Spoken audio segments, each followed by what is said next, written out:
मैं सती हो जाने से तुझे मना नहीं करता, लेकिन सती हो जाने से पहले एक बार राम का दर्शन तो कर ले।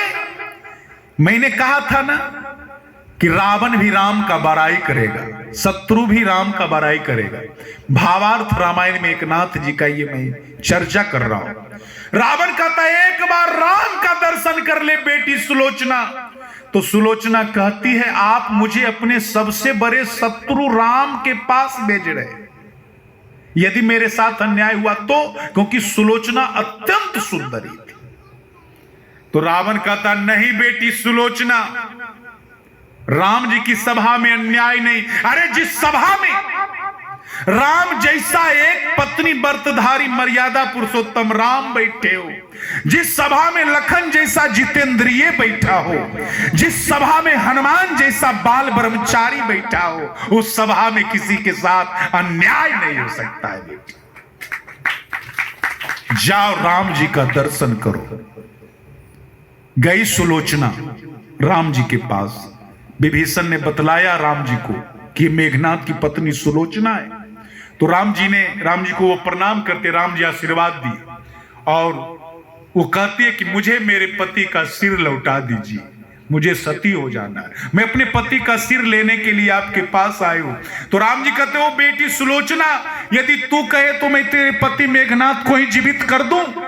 सुलोचना कहती नहीं, अब उनका आदेश है सती हो जाने का, मुझे उनका सिर लौटा दे। तो राम जी ने कहा सुलोचना उर्मिला में कोई किसी से कम नहीं।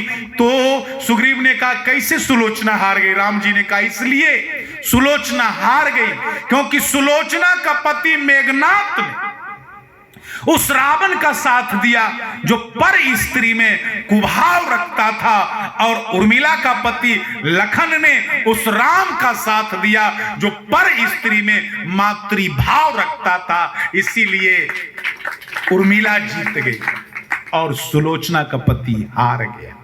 नारी जीवन है तुम्हारी यही कहानी, आंचल में है दूध और आंखों में है पानी। आप जानते हैं रात के 12 बजे राजकुमार सिद्धार्थ अपने जवान पत्नी यशोधरा को, जिसका उम्र 20 साल था, मात्र 20 साल के पत्नी को भरी जवानी में, और 1 साल का बेटा था जिसका नाम था राहुल, और उसे सोते हुए अवस्था में छोड़ करके साधु बनने के लिए भाग गया। देखिए बैराग जब जगता है ना तो दुनिया तुच्छ नजर आती है।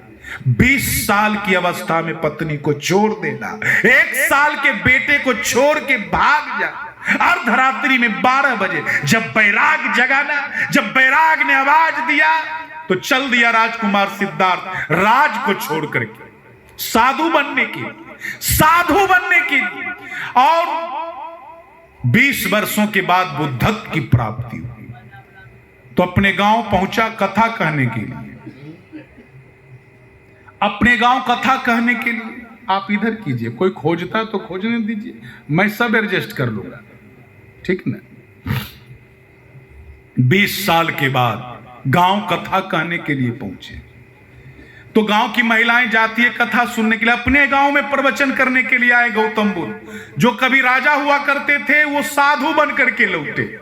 तो महिलाएं जाती है कथा सुनने के लिए, तो वो सब महिलाएं कथा सुन करके आई तो गौतम बुद्ध के पत्नी को यशोधरा से कहती है कि वो तो तुम्हारे पति हैं, तू क्यों नहीं जाती है, तू भी चलो। तो यशोधरा कहती नहीं, मैंने उनका त्याग नहीं किया, उन्होंने मेरा त्याग किया है, इसलिए मैं नहीं जाऊंगी। और हाँ कह देना उस गौतम बुद्ध से, उसका तपस्या तब पूरा होगा जब वो मुझसे भिक्षा ले लेगा, और इसीलिए गांव आया है। कह देना गौतम बुद्ध से मैं भिक्षा देने के लिए तैयार हूं। गौतम बुद्ध के कानों में ये बात पहुंच गया। अब सुबह का समय होने वाला है, पत्नी के घर भिक्षा मांगना है पति को। देखिए बैराग्य, जब बैराग जगा हम 2 रुपया के लिए किसी का प्राण ले लेते, लेकिन जब बैराग जगा ना तो सब कुछ तृणवत हो गया गौतम बुद्ध के लिए। तो वो 20 साल के बाद अपने पत्नी के सामने भिक्षा मांगना है।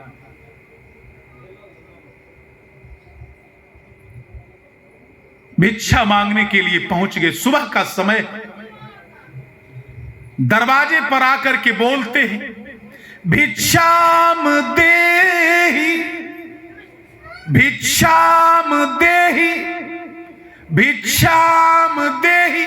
सन्यासियों के लिए एक नियम था, 3 घर जाकर ही भिक्षा मांगना है। यदि उसमें मिल गया कुछ तब तो ठीक है, और नहीं मिलेगा तो उस दिन भूखे रहना होगा। और 3 बार ही मांगना है, भिक्षाम देहि। तो दरवाजे पर जाकर अपने ही घर में भिक्षा मांगने के लिए आवाज लगाते। घर से 20 साल के बाद पत्नी आ रही है भिक्षा देने के लिए। पति भिखारी है, यानी सन्यासी बनकर दरवाजे पर खड़ा है भिक्षा के लिए, और पत्नी 20 साल के बाद भिक्षा देने के लिए आती है। थोड़ा कल्पना कीजिए आप लोग कि उस परिस्थिति को, मतलब वो कैसा परिस्थिति रहा होगा एक पत्नी के लिए और एक बैरागी पति के लिए। यशोधरा भिक्षा लेकर के आती है और सिर झुका हुआ है। गौतम बुद्ध के पात्रों में वो भिक्षा डालती है और कल जोड़ के खड़ी हो जाती है। कहती है, स्वामी, मैंने सुना है कि यदि कोई आपसे कोई प्रश्न करता है तो आप उसका जवाब देते हो, क्या मेरे प्रश्न का जवाब दोगे? तो गौतम बुद्ध कहते, पूछो देवी, क्या पूछना है? तो पूछती है कि मैंने सुना है, मैं ये पूछना है आपसे कि आज से 20 साल पहले मेरा कायर पति राजकुमार सिद्धार्थ 20 साल की भरी जवानी में मुझे सोते हुए अवस्था में छोड़ करके भाग गया। 1 साल के बेटे राहुल को सोते हुए अवस्था में छोड़कर भाग गया। मैं ये पूछना चाहती हूं कि जिस भगवान को खोजने के लिए वो भाग गया, क्या वो भगवान हमारे घर में नहीं था? हमारे घर में नहीं था? गौतम बुद्ध कहते, हां देवी, आपका कहना सही है, वो भगवान घर में ही था। लेकिन क्या बतलाऊं देवी, भटकने के बाद पता लगता है कि जिस भगवान को खोजने के लिए मैं दर दर भटक रहा हूं वो भगवान तो घर में ही था। भटकने के बाद पता लगता, बिना भटके पता नहीं लगता। यशोधरा कहती तो ठीक है, ये मेरा बेटा राहुल है। राहुल भी 21 साल का जवान हो गया, क्योंकि उस समय 1 साल का था। अब 20 साल बाद लौटे, वो भी 21 साल का। वो खड़ा है बिल्कुल माता के बगल में। यशोधरा कहती हो, गौतम बुद्ध, हिमालय बर्फ का हो गया है। इसलिए नहीं बर्फ का हो गया कि वहां पर ज्यादा ठंड पड़ती। अरे आप जैसे लोग हम जैसी अबलाओं को ब्याह करके लाते हो पत्नी बना करके, और जब साधु बनने के नाम पर छोड़कर भाग जाते हो ना, तो वो स्त्री बहुत आंसू बहाती है। अरे हम जैसी अबला स्त्रियों के आंसू हिमालय पर बर्फ बन करके जम गए। कोई जवाब नहीं है गौतम बुद्ध के पास। यशोधरा कहती है, मेरा बेटा राहुल है, मैंने संकल्प लिया है कि इसका विवाह नहीं कराऊंगा। गौतम बुद्ध कहते, क्यों देवी? तो यशोधरा कहती है, क्योंकि इसमें कायर राजकुमार सिद्धार्थ का खून दौड़ता है। इसका बाप मुझे छोड़ के भाग गया, और कल यदि मैं इसका विवाह कराऊंगी ना, तो कहीं यह भी सोते हुए अवस्था में अपनी पत्नी को छोड़कर कहीं भाग गया तो मैंने बर्दाश्त कर लिया, लेकिन कल इसकी पत्नी क्या करेगी? इसीलिए मैंने संकल्प लिया है कि मैं इसका विवाह नहीं कराऊंगा। नारी जीवन हाय तुम्हारी यही कहानी, आंचल में है दूध और आंखों में है पानी। दूसरा सेवक का उपदेश था, और तीसरा सेवक का उपदेश स्वयं लखनलाल जी देते। लखनलाल जी कहते हैं राम जी को, जो सेवक होता है समय पर काम करता है, बिनु पूछे कछु कहवा गोसाई, सेवक समय न ढीठ ढिठाई।